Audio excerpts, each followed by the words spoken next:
I played Timeless for about 7 hours yesterday on release day, and I'm going to tell you what I think of the format, particularly some problems that are already rearing their ugly two heads. What do I mean by that? Well, a lot of what makes Timeless exciting to me are all of the banned cards from MTG Arena history that you can't play in Historic, can't play in some cases in Historic Brawl, that now you get to play in a ranked 60 card competitive format. That is the promise of Timeless. Nothing is banned, nothing is nerfed, nothing is changed unless you want it to be. You have both versions of the cards available to you, nerfed and unnerfed, for you alchemy haters or alchemy lovers. I don't know. But some cards are restricted. Demonic Tutor, restricted. Channel, restricted. Tybalt's Trickery, restricted, forcing you guys to play real Magic, as usual. So what did that leave for the format? Thousands and thousands of cards have been released on Magic Arena from several sets, coinciding with the release of the Fetch Lands and Khans of Tarkir onto Arena, which came out the same day, yesterday.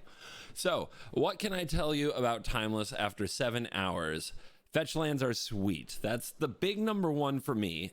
And then even after finishing my Timeless games and getting some Historic Brawl in, Fetch Lands made the mana bases in Historic Brawl amazing, and they seem to make the mana bases in Timeless amazing. You can play 3-color mana bases if you're willing to pay a little bit of life.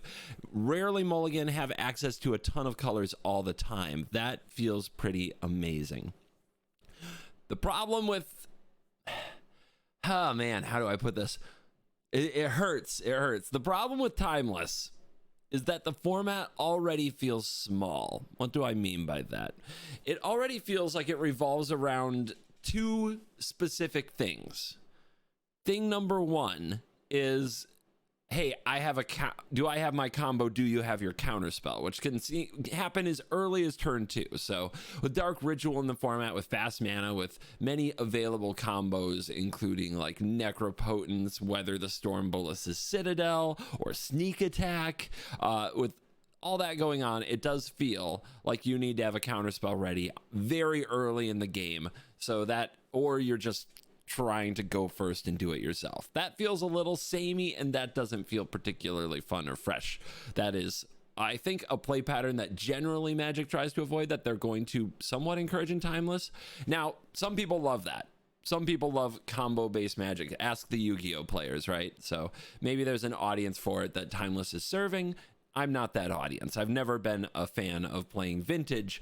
You know what? Something I have learned a lot about myself in the last few years. There are some formats I like to play, and there are some formats I like to watch. Maybe you guys like to watch Standard but not play it. I get comments like that on my Standard videos all the time, like all the time, that they don't play the format, but they'll watch me play it, which always blows my mind. I have discovered that I like to watch Modern, I like to watch Legacy, I like to watch CEDH. I do not like to play any of those formats. I find it tedious and exhausting, but I like to watch people who play those formats well play.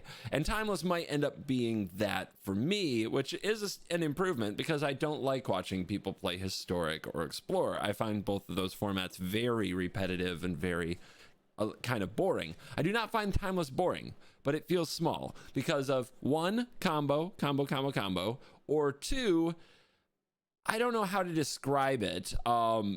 Like, I think that Legacy players just call it Delver, but it is basically grindy mid-range with 1 and 2 drops, and the entire game revolves around one card, and I'll get to that.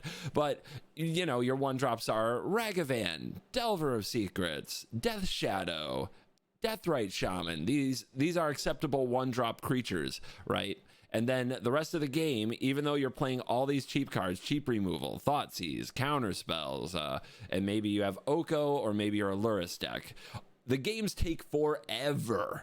It feels like, you know, 15 to 20 minute slow games where every little action is under the microscope. Now, some people love that, and I can get into that. There are times when I enjoy that. What turns me off is Orcish Bowmasters. That little freaking orc plus its army enraged me so. It is really just stressful, and especially when the opponent draws multiple Bowmasters and you don't draw any, just to have the format revolve around this thing that they can deploy at flash speed that makes all the things you want to do in the game, like cast your brainstorms or treasure cruises, unfun. I will show you quickly the deck. This is not a full deck tech. You can watch the video on my channel if you want to see more about the deck in general. But I started with this Esper list, and it was very exciting. It was exactly, I thought, what I wanted to do in the format. Of course, it's a Bowmaster list itself, because to deal with Bowmasters, the best thing you can do is play Bowmasters. Bowmasters kill Bowmasters. That's kind of what leads to this endless cycle of, I guess, we run Bowmasters in everything. And the rest of the deck, I'm playing Brainstorm. I'm excited about Brainstorm. I'm excited about casting Treasure Cruise and maybe some Lorien revealed as a draw 3. And I've got a Sheoldred. I've got a Rusko with a Midnight Clock that can go off. And the fact that I like drawing cards so much led to games that revolve 100% around, does the opponent have Bowmasters? Can I stick a Bowmaster? And because it has Flash, it's just so hard to line up with your counterspell, to catch it with your Inquisition or your Thoughtseize. Like, it seemed like no matter what I did, a Bowmaster could sneak through and turn off my whole game plan, so that I'm just sitting there dying from drawing cards or waiting to draw a way to kill the Bowmaster. And in the games where I had multiple Bowmasters, like I look at my opener, oh, I have 2 Bowmasters, I'm gonna win. Like, it's about that simple. Game over. GG. So even, and I'm telling you, so many of my matches were either the combo decks, which I didn't lose too often. I know I lost 2 once, but I didn't lose too often. Or they were some kind of 3-color Bowmaster mirror. Like, sometimes it was Rakdos, but there was a lot of Grixis. Sometimes it was Izzet. Then it wasn't Bowmasters, but it was Tempo, so a lot of like Spell Pierce and stuff like that, like Arclight Phoenix. But really, more than anything else, Sultai and Grixis and Esper with, like, Thoughtseize You, Brainstorm, Bowmasters, and some other cheap cards try to take over the game that takes like 15 minutes. For some people, I can see how it's fun. It's definitely not a toilet gaming format. You have to pay attention, like close attention to all these games. But by the end of the day, the deck had evolved, and you'll see I cut almost everything that draws a card. Brainstorm couldn't play. And Lorien Revealed is, you can cycle it, so you're not locked into using the card draw. And I'm running Dig Through Time instead of Treasure Cruise. And that's how Bowmasters warp the format. Now, I don't know if the solution is to restrict Bowmasters, because then you're a endless Brainstorm Treasure Cruise format, and maybe that's also busted. It might just mean the format's not really for me, but it might be for you. So those are my issues with Timeless and my review of it after day 1. The format feels small. I had hoped it would feel bigger, but we'll see how it goes. Thank you for watching this video. As always, I'll see you in the next one. You are cool.